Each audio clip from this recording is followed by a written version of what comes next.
let the tunnel, let the tunnel, let the beat drop. Baby, I'ma let you know ain't always gotta be fast. Maybe we can take it slow, don't always gotta rush.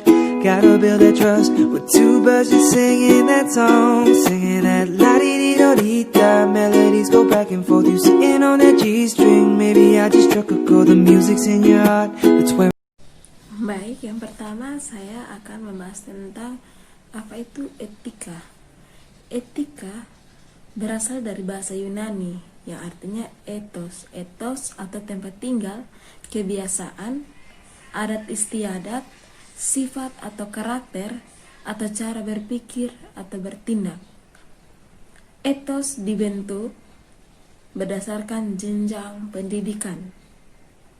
Itu terdapat pada Lukas 22 ayat yang ke-39 dan Kisah Para Rasul 25 ayatnya 16 serta Kisah Para Rasul 16 ayat 20 sampai 21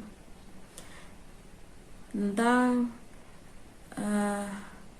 apa itu moralitas. Jadi moralitas berasal dari bahasa Latin yang berbicara tentang akhlak atau perilaku serta tindakan-tindakan kita dalam kehidupan kita sehari-hari yang mengganggu orang lain. Mengapa etika sebagai sebuah ilmu pendidikan? Nah, kenapa etika itu sebagai sebuah ilmu pendidikan? Karena masuk dalam pengetahuan normatif. Yang dimaksud dalam pengetahuan normatif ini dibagi menjadi 4 bagian. Yang pertama deskriptif.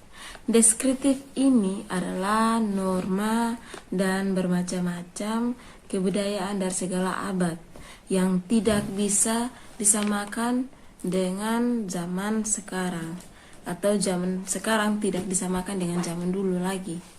Tapi norma ini atau deskriptif ini adalah digunakan untuk zaman sekarang. Sedangkan yang kedua itu adalah normatif. Normatif yang dimaksud adalah norma yang menggunakan ukuran atau norma yang berlaku dalam kehidupan kita. Kehidupan yang dimaksud adalah kehidupan yang sekarang ini. Yang ketiga itu etika khusus. Etika khusus yang dimaksud ini adalah etika atau norma yang khusus yang berhubungan dengan nilai-nilai etika atau nilai-nilai etis. Dan yang terakhir atau yang keempat ini adalah etika kristis. Etika kristis atau etika dengan nama modern, yaitu filsafat Kristiani. Filsafat Kristiani atau kritis yang dimana memberikan etika berdasarkan Kristiani. Pertanyaan yang kedua, apa yang dipelajari dalam pembelajaran mata kuliah etika Kristen? Dalam pembelajaran etika Kristen terdapat 8 poin pembelajaran. Yang pertama, manusia. Yang kedua, tentang dosa. Yang ketiga, tentang iman. Yang keempat, tentang pertobatan. Yang kelima, tentang kasih. Keenam, keselamatan. Ketujuh, pergaulan sebelum nikah. Dan kedelapan, pornografi. Iman. Iman berarti kita percaya.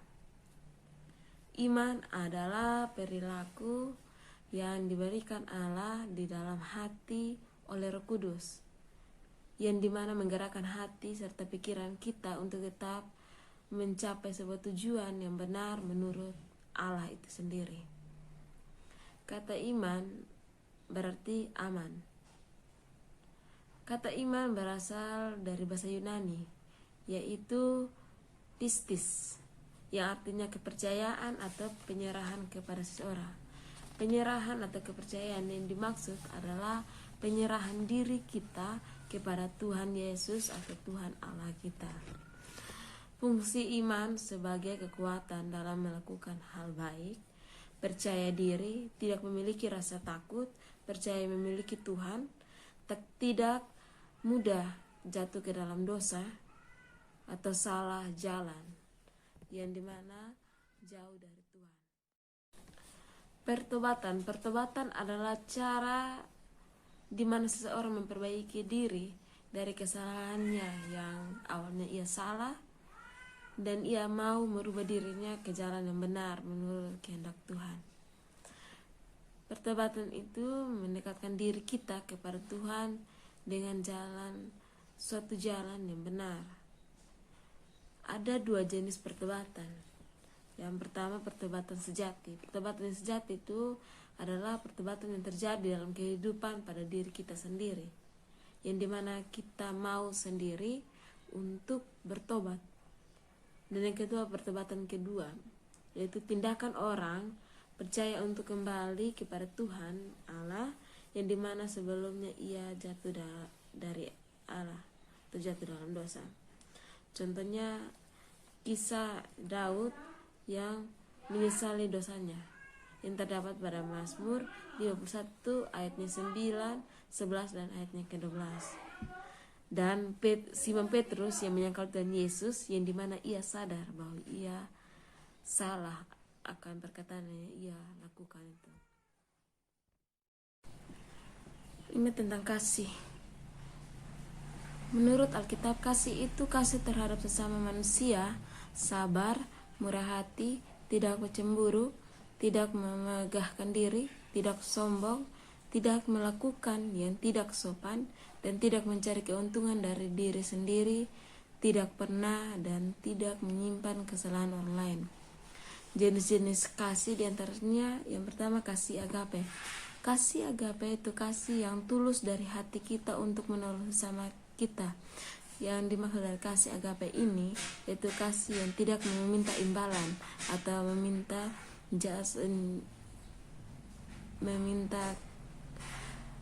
imbalan dari orang yang kita tolong. Yang kedua, kasih eros. Kasih eros adalah kasih yang menuntut imbalan atau balasan kebaikan kita yang diberikan kepada orang lain atas sama kita.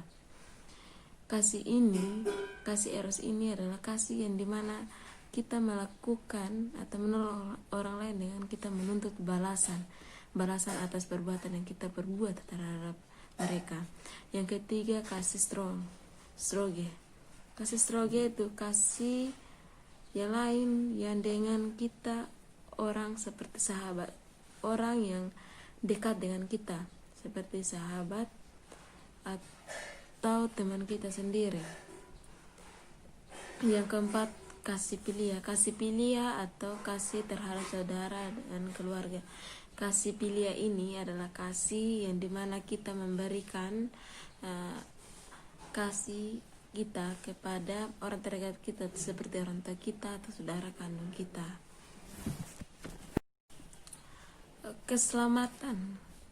Keselamatan ini berasal dari bahasa Yunani, yaitu soso, yang artinya menyelamatkan, membebaskan, mengawetkan, melestarikan, menyembuhkan. Keselamatan dalam kehidupan manusia berarti menyembuhkan dari kematian atau mempertahankan hidup. Akibat dari keselamatan, yang pertama, dibenarkan oleh Allah, menjadi anak angkat Allah dengan melahirkan kembali dan diberi hak sebagai anak-anak Allah.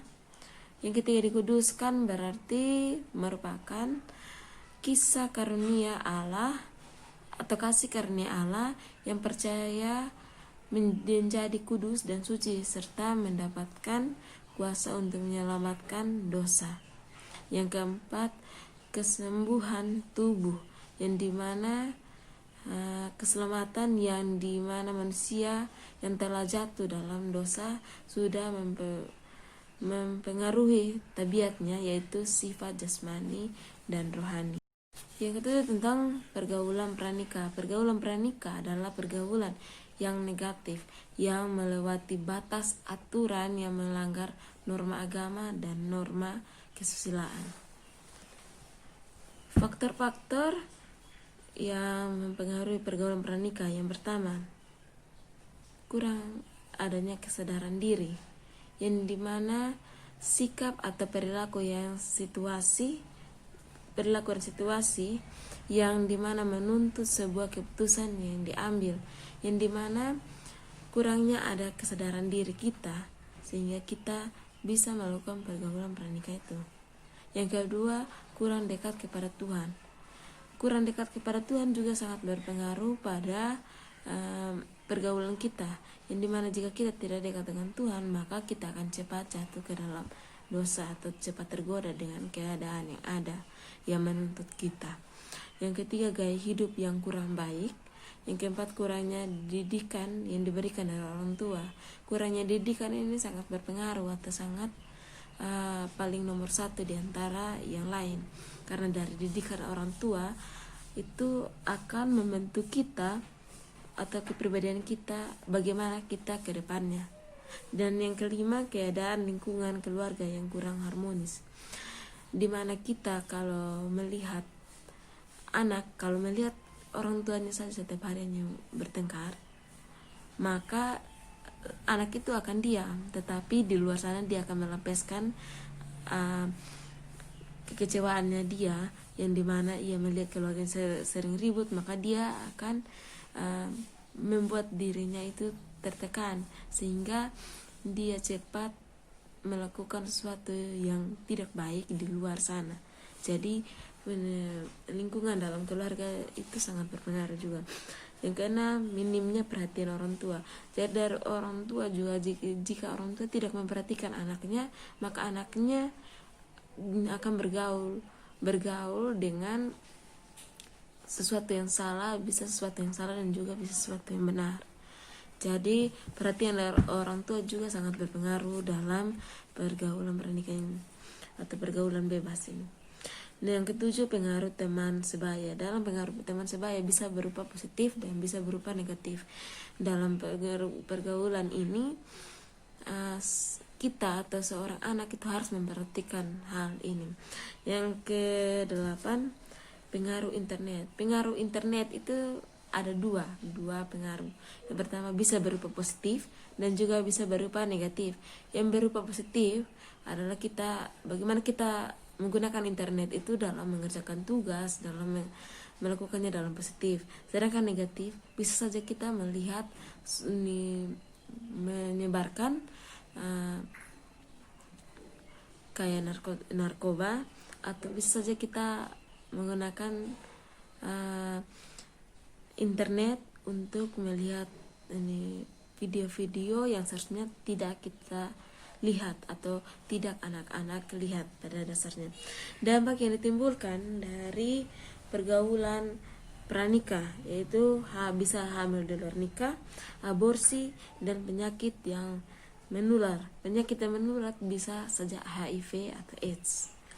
Dan cara yang dilakukan untuk pergaulan pranikah, yang pertama, mencegah perilaku anak. Diantaranya orang tua harus mampu membatasi mana yang anaknya lakukan atau tidak, karena ini sangat berpengaruh dalam pergaulan seorang anak, atau kedepannya anak itu akan berjalan kemana atau ke arah mana ia akan berjalan. Atau yang terakhir tentang pornografi. Pornografi itu berasal dari dua kata dalam bahasa Yunani. Yang pertama porneia, yang berarti seksualitas yang tak bermoral atau tidak beretika. Sedangkan grare, yang berarti kitab atau tulisan. Pornografi adalah perlakuan atau perbuatan seksual yang biasa terjadi pada kalangan remaja maupun orang dewasa, yang dapat menyebabkan dosa atau perbuatan yang melanggar hukum Allah, yang dimana pornografi itu adalah dilakukan oleh dua individu yang berbeda, yaitu antara laki-laki dan perempuan, yang mengakibatkan dosa atau melanggar hukum Allah. Dampak dari pornografi ini bisa timbulnya sikap perilaku antisosial.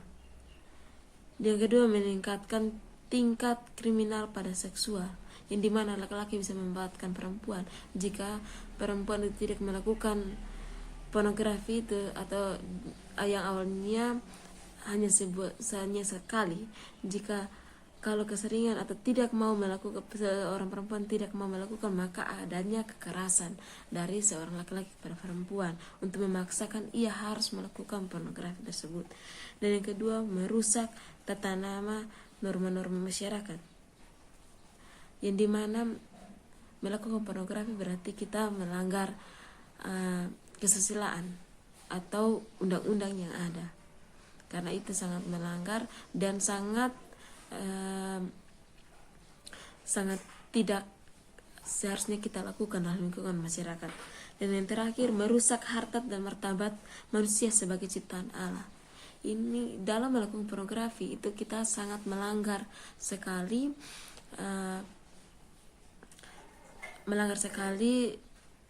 apa yang Tuhan sudah kasih kepada kita, yang dimana pornografi juga melanggar hukum Allah, yang dimana terdapat dalam Alkitab. Pornografi juga dilarang oleh Allah, yang dimana kita tidak boleh melakukan hal tersebut.